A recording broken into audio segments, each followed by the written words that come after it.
وطروں کی نماز میں دعائے قنوت اللہم انا نستعینک و نستغفرک و نؤمن بک، یہ دعا پڑھ لے۔ اگر یہ نہ یاد ہو تو اللہم اہدنی فی من ہدیت وعافنی فی من عافیت وتولنی فی من تولیت، یہ دعا پڑھ لے۔ اگر یہ بھی یاد نہ ہو تو پھر ربنا آتینا فی الدنیا حسنہ وفی الآخرۃ حسنہ، یہ دعا پڑھ لے۔ اگر یہ بھی یاد نہ ہو تو اللہم اغفرہ اللہم اغفرہ اللہم اغفرہ، یہ پڑھ لے۔ اگر یہ بھی یاد نہ ہو تو یا ربی یا ربی یا ربی، یوں یہ پڑھ لے اور کوشش کرے کہ جلدی سے دعا یاد کر لے۔ اگر وطروں کی جماعت میں آدمی شامل ہوا کہ اس کی ایک رکعت چلی گئی تھی، اب وطروں میں شامل ہوا، تو پھر وہ جب امام دعائے قنوت پڑھے گا آخری رکعت میں تو یہ بھی دعائے قنوت پڑھ لے اسی وقت۔ پھر بعد میں جو اپنی رکعت پڑھے گا اس میں یہ دعائے قنوت نہیں پڑھے گا، جو امام کے ساتھ پڑھ لی وہ پڑھ لی۔ اور اگر امام جو ہے وہ تیسری رکعت میں رکوع میں چلا گیا، اب یہ شامل ہوا وطروں میں، یعنی آخری رکعت میں رکوع میں شامل ہوا، تو اب آخر میں یہ دعائے قنوت نہ پڑھے۔ امام نے جو دعائے قنوت پڑھ لی ہے وہ اس کو حاصل ہو گئی ہے، اب اپنی یہ دو رکعتیں پڑھے گا تو اس میں یہ دعائے قنوت نہیں پڑھے گا۔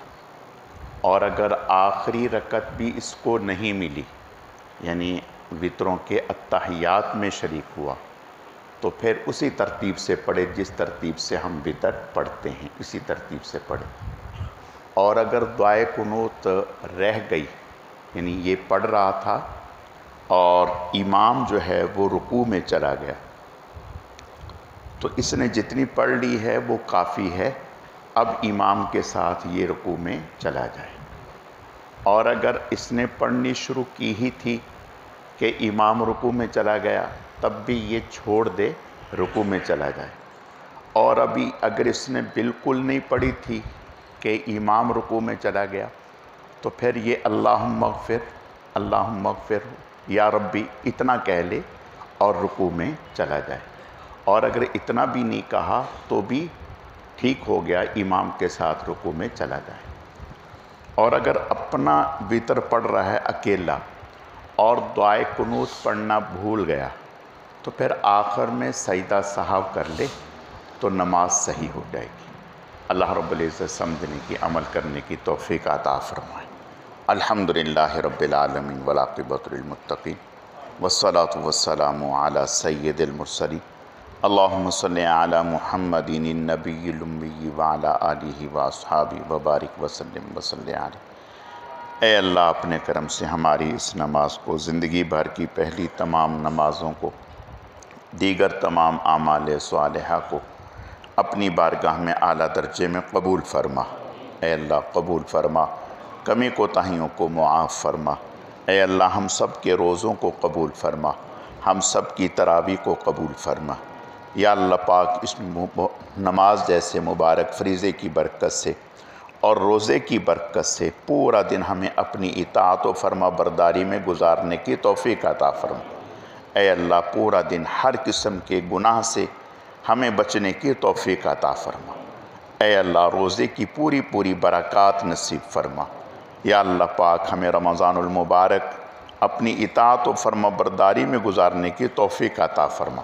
رمضان المبارک کے ایک ایک لمحے کو تلاوت میں، ذکر اذکار میں، نوافل میں، اعمال صالحہ میں گزارنے کی توفیق عطا فرما۔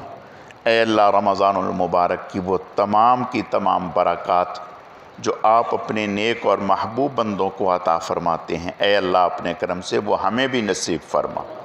اے اللہ اپنے کرم سے رمضان المبارک میں ہمارے رزق میں برکتیں عطا فرما۔ اے اللہ ہمارے لیے ہر طرح کی عافیتیں، خیریں مقدر فرما۔ ہمیں ہر طرح کی پریشانیوں سے، ناگہانیوں سے اے اللہ ہماری حفاظت فرما۔ اے اللہ اس ماہ مبارک میں دنیا بھر کے مسلمانوں کی حفاظت فرما، خاص طور پر فلسطین کے مظلوم مسلمانوں کی امداد فرما، انہیں ظالموں کے ظلم سے نجات عطا فرما، انہیں فتح اور کامیابیوں سے ہمکنار فرما، دنیا بھر کے مسلمانوں کو ان مظلوموں کا بھرپور ساتھ دینے کی توفیق نصیب فرما۔ سبحان ربک رب العزت عما یصفون وسلام علی المرسلین والحمد للہ رب العالمین برحمتک یا ارحم الراحمین۔